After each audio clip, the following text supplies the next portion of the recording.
Hey, you guys, welcome back to the podcast. Welcome to episode 63. You guys, I just actually listened to this episode and I wanted to just come on really quick and just forewarn you, there's a few colorful words in the episode. So if you have little kids with you, would you pop in your AirPods or listen to this at another time when there's not little ears around you? I don't want to offend anybody. So I just wanted to warn you guys, this one's a little bit colorful.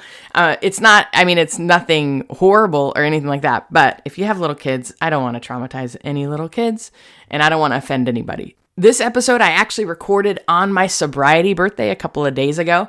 If you've been around here any amount of time, maybe you've noticed, maybe you haven't. I don't know how much you pay attention to the podcast, but my episodes, I usually, upload twice a week or so. There's been a little gap. And I took an impromptu sabbatical from the podcast for a whole host of reasons. I'll share those with you in upcoming episodes. But I'm super jazzed to be back at it. And this episode, you guys, I just kind of share my heart about my 12 years of sobriety journey. I hope it's encouraging for you. I hope that it blesses you. And I just want you to know I love you and I'm so grateful you're here. If you need prayer, please email us at hello@danisumner.com. Again, it's hello@DANISUMNER.com. Of course, the link will be in the show notes. If you have any questions or need anything else, please, of course, email us as well. I love you guys, and let's dig into today, and I'll be in touch and talk to you guys in a couple of days. Welcome to a Holy Mess podcast. All right, my friends, we all know life can be so difficult and painful at times, especially when we're carrying grief or loss or wrestling with shame about our past, anxiety about our future, or frankly, like we are just not enough. But there has to be so much more for us. There is hope and joy, peace, love, fun, purpose, and a reason that you, my friend, are on this planet.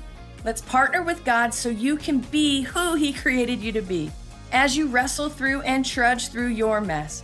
Hi, I'm Dani, a recovering alcoholic, a mom, a wife, a mentor, and dust. We are only here for a moment. Let's live like it. I'm just like you. I'm a holy mess most days. Actually, every day.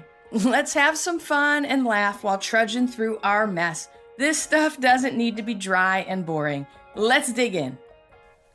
What's up, you awesome humans? Oh my gosh, I'm so excited for today. I'm so excited for what today is. Today's a very short episode, but you guys, today is my 12th anniversary or 12th birthday of being sober, which is absolutely incredible. It blows my mind. It is Monday, November 7th, 2022, and the day I got sober was November 7th, 2010. It's been quite a ride, quite a journey, and I just wanted to post something really quickly to pay homage to all the healing and everything God has done in the last 12 years of my life. Some days I wake up and I can't even believe my life and all God has done. And you guys, when I was really riddled and walking in my addiction, oh my gosh, you guys, I was riddled in insecurity. I was riddled in shame. I was riddled in fear. I was controlled by everything going on externally in my life. And it was like a shitstorm inside too. So it was quite the roller coaster. And the last month or so has been a little bit of a shitstorm in our life externally. Like there's just crazy stuff going on in a few different areas of our life. Thank God we're all healthy and Gary and I are great and our kids are fine and all of that. But you guys, the shitstorm never ends. But the reality is, oh my gosh, when we can actually find some inner healing and I know for me, this sobriety journey has been the path for me to find this inner healing. And it took what it took for me to hit my bottom, but for me to truly surrender to Jesus and allow Him to heal me and for me to fall in love with myself again. I mean, it's just crazy. I shouldn't even say again. I'm not sure I ever liked myself from the beginning, but I do now. I for sure do now. And I spoke at that women's conference. What was it? 2 weeks ago. Hey, shout out to my Emmaus family. I love you guys. That conference and retreat was incredible. What an incredible group of women. I'm so honored that I got to serve you guys and be with you. And God did amazing work. I mean, He did amazing work in me. So thank you, ladies, for showing up and being so brave and so vulnerable and so open and just allowing God to do His stuff. But Oh my gosh, you guys, I think back to years ago with how much I hated myself. And I don't even know if I could have admitted that then, but now I kind of giggle about it. But when I was at that retreat, I shared about the importance of allowing God to heal us and get us to a place to where we don't just like ourselves, but we actually love ourselves. Like we choose to be the human being that God created us to be, and not in some narcissistic, crazy way. Like, let me just tell you, Psalm 139 says, "For you are wonderfully made. You're fearfully made." Like God created you for a purpose. And I believe part of this inner healing journey is accepting and embracing. And not only that, but like learning to like and love ourselves. Like this is part of the journey. I mean, God loves us. Why shouldn't we love ourselves, right? And the more that we can be in touch with ourselves and enjoy ourselves and care for ourselves, the more we can do that and be the hands and feet of Jesus and to love others and to care for others, and from a very selfless, very a posture of surrender and acceptance and all of that. I just wanted to pay homage. I wanted to jump on really quick and just pay homage to the last 12 years of my life and all the healing that God has done, and the people that he has used time and time again to usher in that healing and to help me find wholeness and healing. And so I just wanted to encourage you guys, wherever you are in the journey, don't lose hope. Don't think that you have arrived at some place and that you, whether it's good or bad, that this is it. Like that you're destined to feel the way you're feeling right now. I promise you, as long as you're on this healing journey, and God will usher in more healing. He'll usher it in through books that you read and sermons that you hear and people that you communicate with. And the more honest and vulnerable that we can be about our stuff with one or two close people in our lives, the more healing we can bring to humanity. I just wanted to encourage you, don't give up. So many times in my life where I wanted to give up, and I'm so grateful now that I didn't. And yeah, life, there's still just difficult things and oh my gosh, difficult people that we have to deal with. And holy moly, let me tell you, difficult people can really be difficult, right? I mean, you know what I'm talking about. But there's something beautiful about not allowing these people and these circumstances to control us. And I don't know when the magical moment happened in my life, because I'm still affected at times, but oh my gosh, I am not nearly as affected as I once was. And so today, 12 years sober, this is what I have to tell you guys. There's a saying in recovery.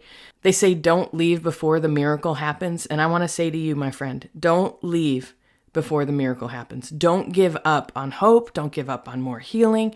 Don't give up on more peace. Don't give up on more joy. Don't give up on more connection and community and relationships that you can have on this planet as you journey through life. And just don't give up, no matter who's hurt you, no matter what you've done. I promise you, I promise you, I promise you, there is so much more for you to experience, so much more joy, so much more love, so much more connection. So if you're hurting today, here's my message for today. No matter what the shit show that is going on in your life, tell yourself, we're going to get through this and there are better days ahead. I can't guarantee you that circumstances will be better or people are going to do what you want them to do, or external things in your life are going to be better, or you get that job promotion, or all of a sudden your marriage is magically fixed, or your kids are all of a sudden making better choices and all that. We can't guarantee any of that. But what I can guarantee you is that you can find more peace in your heart, in your mind, in your soul, so that those external things don't control you as much as they do. I wanted to share one scripture with you. Jeremiah 29:13 and 14. This is God speaking. And he says, "You will seek me and you will find me when you seek me with all of your heart. I will be found by you, declares the Lord, and I will bring you back from captivity." So you guys, whatever is holding you captive right now, the things going on with our kids, or the things going on with our spouse, or the things going on in the world, or the things going on with the economy to hold us captive, that these external things don't actually need to control our internal peace or our internal joy. Now, is it going to be 100% foolproof? No, we're still human. You cut me, I bleed. We cut you, you bleed. I think what Jesus is trying to tell us by this inside out living is that we can walk with peace no matter what the circumstances are. Sure, we're going to have grief at times. We're going to have anger. We're going to have all these different emotions. All that to say No matter what you are walking through, I just want you to know you're not alone, and I just don't want you to leave before the miracle happens. And what does that mean? Don't give up hope. Don't give up on yourself. Don't give up that there's not more in this life for you to experience, more goodness, more hope, more peace, more joy, more connection, all of that. It's endless. There's an endless supply of it.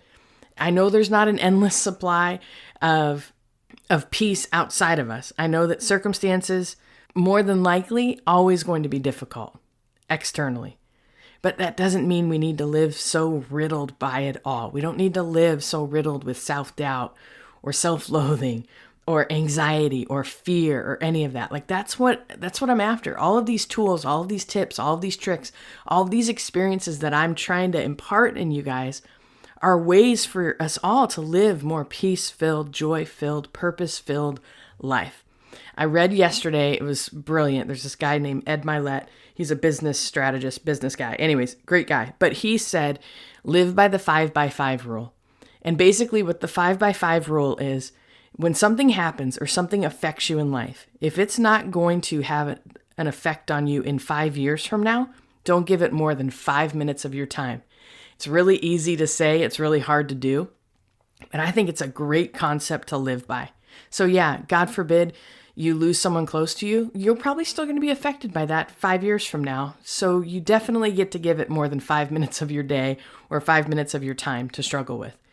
But if someone slights you, some acquaintance or some person at church or some person in the world, or even your kid is kind of rude to you or whatever, it's not really going to have an effect on your life 5 years from now.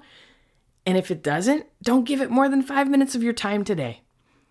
And so if we can just continue to implement these strategies and these little things that just move the needle to give us 10% more peace, more joy, more hope, more fulfillment, more purpose, we're on the right path. And so you guys, I just want you to know you're on the right path.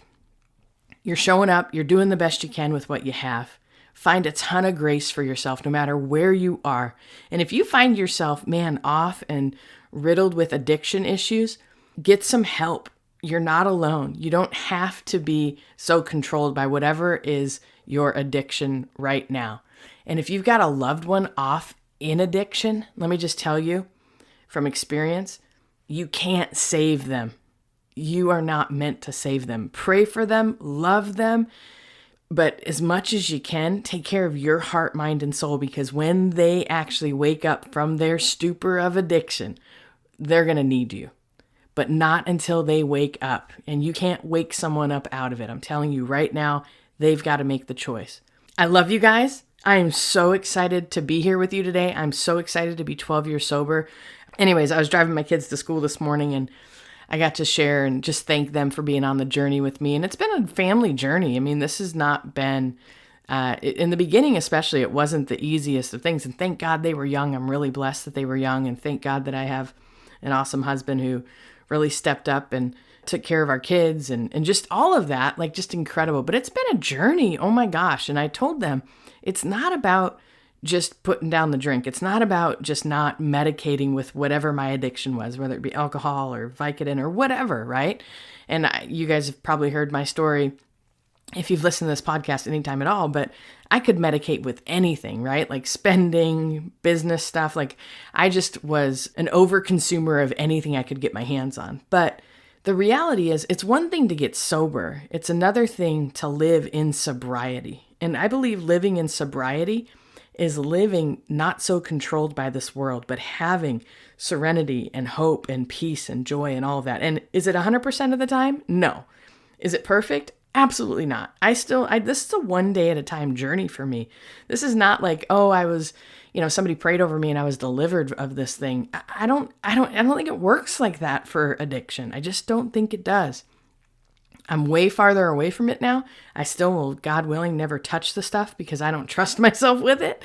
But I was trying to explain to my kids the importance of not just putting a cork in the bottle. It's learning to live a sober life and living in sobriety and what that all means and having sanity of mind and being able to respond in a situation, not react impulsively or in anger or in anxiety or in fear, right? It's all of these things because let me tell you, fear's an addiction too.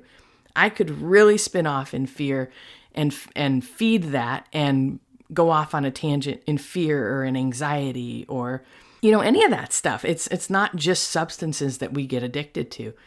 People get addicted to people. That's what codependency is, right? Like there's just a bunch of stuff. And so I just want to encourage you again.